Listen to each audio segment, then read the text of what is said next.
নমস্কার, আশা করি সবাই খুব ভালো আছেন। মনের কোণে নতুন একটা ব্লগে আপনাদের অনেক অনেক স্বাগত। আজকে বুধবার, সকাল এখন 9:30 মতো বাজে।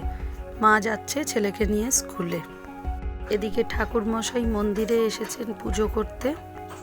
ওরা বেরিয়ে যাক, তারপরে আমি ঘরের সব কাজ করব। আগেই পেঙ্গুর চিকেনটা করে নিলাম, তারপর আমাদের রান্না করব। এখানে একটু ইন্ডাকশানে ভাত বসিয়ে দিয়েছি। আজকে কাতলা মাছ এনেছে, কাতলা মাছের ঝাল আর ভাত করব। মা রান্না করলে 2-3 রকমের রান্না হয়, কিন্তু আমার দ্বারা ওসব হয় না। আমি ওই একটা তরকারি ভাত করেই রেখে দেব।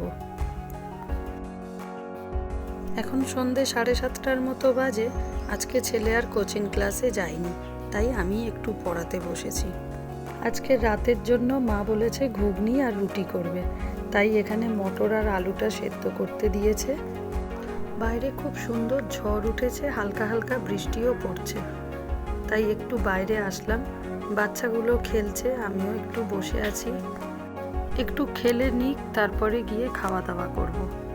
মা ঘুগনিও করে ফেলেছে, রুটিও করে ফেলেছে। ব্যাস, এবার গিয়ে খাবো আর শোবো। এই যে ঘুগনির চাটটা করার জন্য এখানে পেঁয়াজ, শসা, ধনেপাতা, লেবু, কাঁচা লঙ্কা সব কেটে নিয়েছি। আমাদের বাড়িতে ঘুগনি হলে ঘুগনিটা নিরামিষ করেই করে। আগে মটর আর আলুটা সেদ্ধ করে নিয়েছে, তারপর কড়ায় 5 ফোড়ন, তেজপাতা, শুকনো লঙ্কা, আদা, জিরে, নুন, হলুদ, লঙ্কা গুঁড়ো দিয়ে মটর সেদ্ধটা ঢেলে দিয়েছে।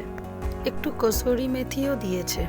আমাদের বাড়ির সবাই ঘুগনি খায়, মটরগুলো একদম শক্ত থাকবে আর এরকম পাতলা থাকবে। এবার ওপর থেকে একটু সাজিয়ে নিলেই ঘুগনি রেডি। এইভাবে ঘুগনির চাট করে খেলে ছোটবেলায় মেলায় গিয়ে যখন ঘুগনি খেতাম, সেই কথাগুলো মনে পড়ে যায়। খেতে বেশ ভালোও হয় জানেন, একদম দোকানের মতো। শুধু দোকানের মতো তেঁতুলটা দিই না, তার পরিবর্তে লেবুর রসটা দিই। এখন রাত্রি 10:30 মতো বেজে গেছে, তাই মায়ের আর ছেলের বাটিটা তাড়াতাড়ি রেডি করে দিচ্ছি। আগে ওরা খেয়ে নিক, তারপর পেঙ্গুকে খাইয়ে তারপরে আমরা খাবো। একটু শসা কুচো, একটু পেঁয়াজ কুচো, একটু ধনেপাতা কুচো, একটু কাঁচা লঙ্কা কুচো, একটু বেশি করে লেবুর রস দেবো, আর দেবো ভাজা মশলা, ওই জিরে আর শুকনো লঙ্কা ভেজে গুঁড়ো করে রেখেছে, আর দেবো বিট নুন। আজকে ঝড় উঠলো বলে একটু বাইরে গিয়ে সময় কাটালাম। আজকে ছেলেটাকে খাওয়াতে অনেকটা দেরি হয়ে গেল, আবার তো কালকে স্কুল আছে, ওকে সকালে উঠতেও হবে। প্রায় বাটিগুলো সাজানো হয়ে এসেছে, এবার তাড়াতাড়ি দুজনকে খেতে দিয়ে পেঙ্গুকে খাওয়াতে যাব।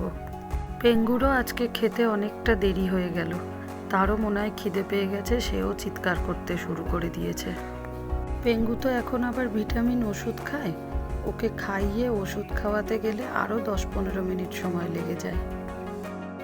চলুন আজ তাহলে এখানেই শেষ করি। ভিডিওটা ভালো লাগলে একটা লাইক করবেন, কিছু ভুল ত্রুটি থাকলে অবশ্যই কমেন্টে জানাবেন, আর সাবস্ক্রাইব করে পাশে থাকবেন।